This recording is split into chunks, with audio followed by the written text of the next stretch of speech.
अस्सलाम वालेकुम 9th class. क्या हाल चाल है बेटा आप लोगों के। उम्मीद है बच्चे आप सब खैर खैरियत से होंगे। तो बेटा जैसे आप लोगों को मालूम है कि यूनिवर्सल हाई स्कूल ने आप लोगों के लिए ऑनलाइन क्लासेस का इनेकाद किया है। उसी सिलसिले में आज का हमारा लेक्चर नंबर 20 और आज हम पढ़ेंगे बायोलॉजी। तो चैप्टर नंबर 4 को ही कंटिन्यू करेंगे बेटा। और टॉपिक हम लोग ने जो लास्ट टाइम पढ़ना शुरू किया था, passage of molecules in and out of the cell, उसी को हम मज़ीद कंटिन्यू करेंगे। और उसमें हम नेक्स्ट पार्ट पढ़ेंगे फैसिलिटेटेड डिफ्यूजन। अगर आप लोगों को याद हो तो लास्ट में हम डिफ्यूजन को डिस्कस कर चुके हैं। तो अब हम पढ़ेंगे फैसिलिटेटेड डिफ्यूजन। अपनी बुक्स ओपन कर लें, शाबाश, कॉपीज निकाल लें। अच्छा बेटे, आप लोगों को याद हो तो हम लोगों ने लास्ट टाइम डिफ्यूजन पढ़ा था, तो उसमें हमने कहा था कि मॉलिक्यूल्स का from the area of higher concentration to the area of lower concentration की तरफ मूव करना डिफ्यूजन कहलाता है। अब ये फैसिलिटेटेड डिफ्यूजन क्या है बेसिकली बेटा? फैसिलिटेटेड डिफ्यूजन जो हमारे पास है वो बेसिकली सिंपल डिफ्यूजन ही है, लेकिन देखें नाम लिखा हुआ है फैसिलिटेटेड, फैसिलिटी से निकला है, यानी किसी चीज की मदद से जब डिफ्यूजन होती है तो उसको हम कहते हैं फैसिलिटेटेड डिफ्यूजन।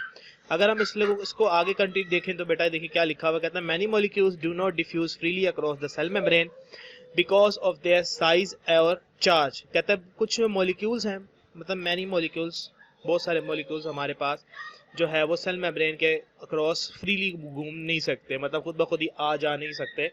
क्यों नहीं आ सकते? क्योंकि उनका या तो साइज डिफरेंट होता है, बड़ा होता है, वो उनको अलाउ नहीं करता, या फिर उनका चार्ज, मतलब वो पॉजिटिव नेगेटिव चार्ज जो होता है वो भी बहुत ज़्यादा नेसेसरी होता है कि कौन सा चार्ज है, तो उसी लिहाज से वो कुछ चार्ज को अलाउ करती है मेम्ब्रेन, कुछ चार्जेस को अलाउ नहीं करती।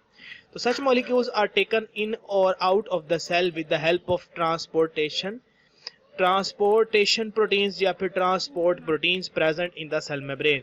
तो कहता है इस तरह की जो डिफ्यूजन है वो खास किस्म की प्रोटीन जिनको हम ट्रांसपोर्ट प्रोटीन्स कहते हैं उनकी मदद से होती है। When a transport protein moves a substance from higher to lower concentration the process is called facilitated diffusion. तो कहता है कि जब ट्रांसपोर्ट प्रोटीन हायर कंसंट्रेशन से लोअर कंसंट्रेशन की तरफ मूव करती है मॉलिक्यूल्स को, तो उसको हम कहते हैं facilitated diffusion. The rate of facilitated diffusion is higher than simple diffusion. Facilitated diffusion is also a type of passive transport because there is no expenditure of energy in this process. कहता है कि जो facilitated diffusion है वो as compared to simple diffusion जरा fast होती है। क्यों? क्योंकि एक प्रोटीन की मदद से हो रही है, लेकिन यहाँ फिर भी याद रखें कोई एनर्जी एक्सपेंड नहीं होती, नो एक्सपेंडिचर ऑफ एनर्जी है। इसकी वजह से ये भी क्या है, पैसिव ट्रांसपोर्ट की ही एक टाइप है। ठीक है बेटे, तो मैं आपको यहाँ पे एक वीडियो भी दिखा देता हूँ। देखिए बेटा, ये ट्रांसपोर्ट प्रोटीन है हमारे पास, इसके अंदर देखिए ये मॉलिक्यूल हमारे पास यहाँ पे आकर अटैच हुआ है।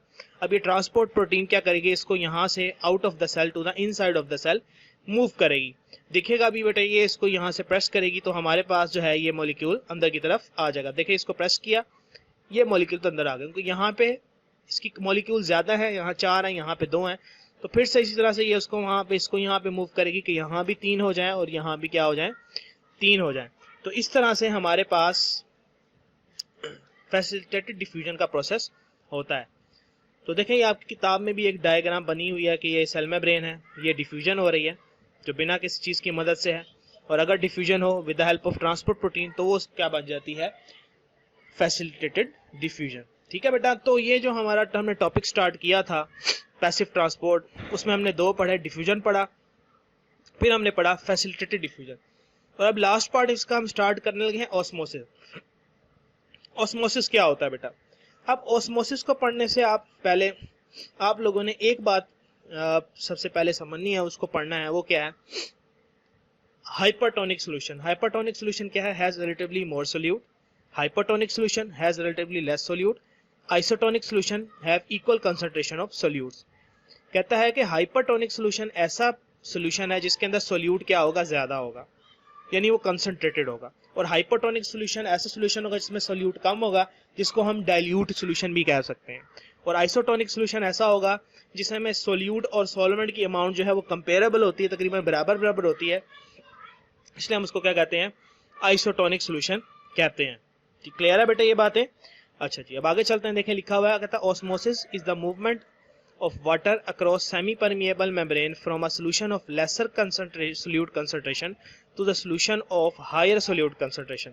देखिए ये डिफ्यूजन का ऑपोजिट है। डिफ्यूजन में क्या हो रहा था, along the concentration gradient, higher से लोअर की तरफ जा रहे थे, लेकिन इसमें हम कहाँ जा रहे हैं, solution of lesser solute concentration, ऐसा सोल्यूशन जहाँ पे सोल्यूट क्या है, कम है, और वहां पे जा रहे हैं जहां पे क्या सोल्यूट क्या है ज्यादा है, मतलब हायर कंसंट्रेशन की तरफ मूव कर रहे हैं, opposite to the concentration gradient.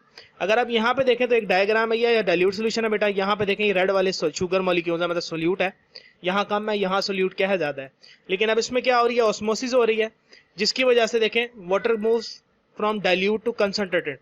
अब यहाँ पे डाइल्यूट अलग है, यहाँ सोल्यूट क्या है कम है, लेकिन पानी के मॉलिक्यूल्स कहाँ पे जा रहे हैं, जहाँ पे सोल्यूट क्या है ज्यादा है।